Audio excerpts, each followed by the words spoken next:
Elridge Moore here, co-founder of Vertical Capital. My partner and I control $6 million in assets. My business life story is in the description. In this video, we're going to cover more banking principles. Do you guys want to know the most important word in banking? Now, if you have never heard this word, you have to agree to subscribe to the channel. We have a deal? Okay, deal. Guys, the most important word in banking is hypothecation. The simple definition of hypothecation is the process of using an asset as collateral for a loan. A few examples of hypothecation. We have car loans.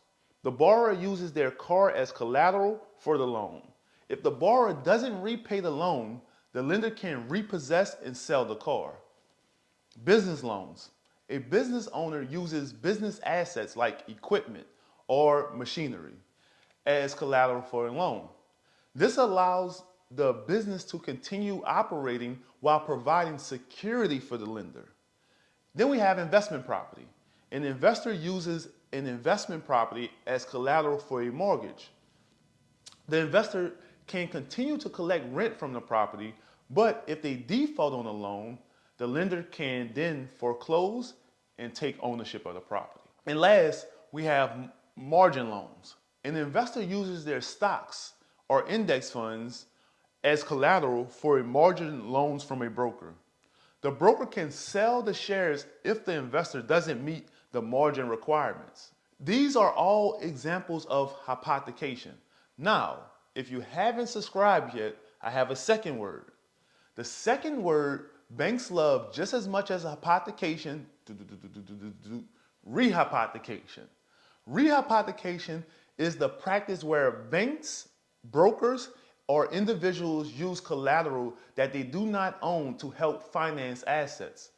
So, its previously pledged collateral is used as collateral for a new loan. When I first learned this, I thought, was this legal? So, you mean to tell me if I get a mortgage from the bank to buy a house, then the bank could get a loan on that mortgage and that's okay? It seemed a little off to me. But if a bank can do it, why can't we? I just want y'all to know banks and lenders are not playing fair. Everything is set up for the bank to win. So why not mimic some of the things banks do? And that's what we are doing at Vertical Capital. 3 obvious things that banks do is 1, find borrowers, 2, find money to lend, 3, structure safe and consistent loans and profitable loans as well. This is what we are doing with private money lending. We finding borrowers to lend to, we find money to lend, and these are our capital partners. Guys, if you don't want to do all this yourself and start a private money lending business, you could become a capital partner with Vertical Capital. Email me. Here's my email. And lastly, at Vertical Capital, we structure safe and profitable loans. These are the obvious ways we are mimicking a bank. You could do this through private money lending.